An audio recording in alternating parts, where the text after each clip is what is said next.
நம்முடைய பிதாவாகிய தேவனாலும் கர்த்தராகிய இயேசு கிறிஸ்துவினால் உங்களுக்கு கிருபையும் சமாதானம் பெருகுவதாக. இந்த நாளையும் கூட நமக்கு ஜீவனை தந்ததும் இல்லாமல் தயம் பாராட்டினார் அல்லவா? அவரை துதிக்கலாமா? அழகான கண்கள் சேர்ந்து பாடலாமா?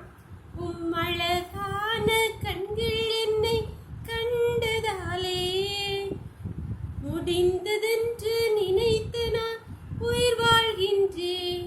யாரும் அறியாத என்னை நன்றாய் அறிந்து தேடி வந்த நல்ல நேசரே, யாரும் அறியாத என்னை நன்றாய் அறிந்து தேடி வந்த நல்ல நேசரே, அழகான கண்கள் என்னை கண்டதாலே முடிந்ததென்று நினைத்த நான் உயிர் வாழ்கின்றேன். தூக்கி எறியப்பட்ட என்னை வேண்டுமென்று சொல்லி சேர்த்து கொண்ட நல்ல நேசரே, தூக்கி எறியப்பட்ட என்னை வேண்டுமென்று சொல்லி சேர்த்து கொண்ட நல்ல நேசரே, அழகான கண்கள் என்னை கண்டதாலே முடிந்ததென்று நினைத்து நான் உயிர் வாழ்கின்றேன். ஒரு வேத பகுதி வாசிக்கலாமா? எரேமியா 31 அதிகாரம் வசனங்கள் 18 முதல் 21 வரை. நீர் என்னை தண்டித்தீர், நான் பணியாத மாடு போல் அடிக்கப்பட்டேன். என்னை திருப்பும், அப்பொழுது திருப்பப்படுவேன். நீரே என் தேவனாகிய கர்த்தர். நான் திரும்பின பின்பு மனஸ்தாபப்பட்டு கொண்டிருக்கிறேன். நான் என்னை அறிந்து கொண்டதற்கு பின்பு விழாவில் அடித்து கொண்டிருக்கிறேன். வெட்கி நாணி கொண்டு வருகிறேன். என் இள வயதின் நிந்தையை சுமந்து வருகிறேன் என்று எப்ராஹிம் துக்கித்து புலம்பிக் கொண்டிருக்கிறதே. நிச்சயமாய் கேட்டேன். எப்ராஹிம் எனக்கு அருமையான குமாரன் அல்லவோ, அவன் எனக்கு பிரியமான பிள்ளை அல்லவோ. அவனுக்கு விரோதமாய் பேசினது முதல் அவனை நேர்த்து கொண்டே இருக்கிறேன். ஆகையால் என் உள்ளம் அவனுக்காக கொதிக்கிறது.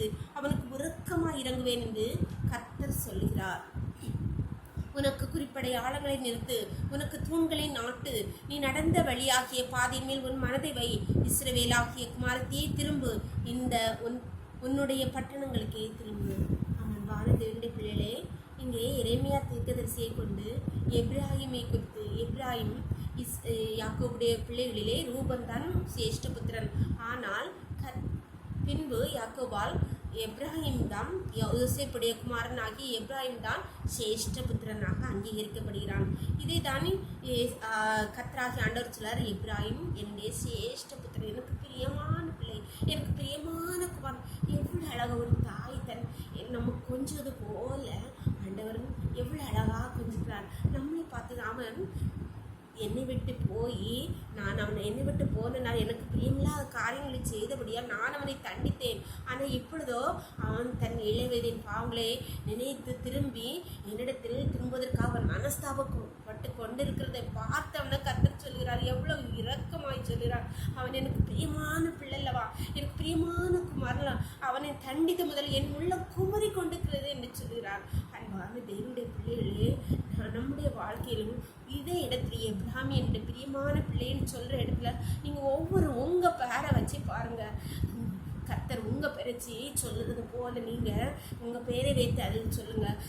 நீங்கள் அவங்களுக்கு பிரியமான பிள்ளை, அவர் சிரேஷ்ட புத்திரன், பிரியமான குமாரன். நான் உன்னை தண்டித்த முதல் உனக்காக என் உள்ள கொதிக்கிறது மகளே மகனேன்னு சொல்லி ஆண்டவர் சொல்ல. இன்றைக்கி அவர்கிட்ட திரும்பலாமா? நம்ம பாவங்களுக்கு குறித்து மனஸ்தாபப்பட்டு ஆண்டவரிடத்தில் திரும்பலாமா?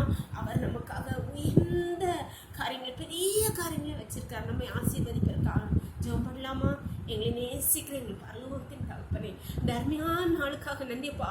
இந்த காலை முதல் மட்டுமா உம்முடைய கிருபை, உம்முடைய தயவுள்ள கரம் எங்களோடு கூட இருந்து எங்களை நடத்தினதை நன்றி நன்றியப்பா. நீர் எங்களை எவ்வளவா நேசிக்கிறப்பா. நாங்கள் வீட்டு தூரமான போது நீர் எங்களை தண்டித்திரப்பா. நாங்கள் மனந்திரம் இடத்தில் வந்து போதும். நீ சிரேஷ்ட புத்திரன், நீ எனக்கு பிரியமான பிள்ளை, நீ எனக்கு பிரியமான குமாரன். ஒவ்வொரு பிள்ளைகளையும் பார்த்து சொல்லுகிறபடியால், ஒவ்வொரு நேசிக்கிறபடியால், நான் உன்னை தண்டித்த முதல் என் உள்ளம் குமரி கொண்டு இருக்கிறேன் என்று சொல்லுகிறபடியால் நன்றி தகப்பனே. இப்பொழுதும் தும்மண்டே வருகிறார் ஒவ்வொரு பிள்ளைகளையும் நீர் உயர்த்துக, நீர் ஆசீர்வதிக்கிறார், நீர் அவர்களை இப்படி செட்டில் மறைவிலே மறைத்துக் கொள்வீராக. உம்முடைய கரத்தில் ஒவ்வொரு ஒப்படுக்கிறோம். இந்த ரோக்களை மூடி மறைத்துக்கொள்ளும். சகல துதியும் கரமும் வல்லமையும் பலனும் ஞானமும் எங்கள் தெய்வாதி தேவன் ஒருவருக்கே செலுத்துகிறோம். இயேசுவின் மூலம் எங்கள் ஜெபத்தை கேட்கும் பரலோகத்தின் தந்தையே. ஆமென், ஆமென்.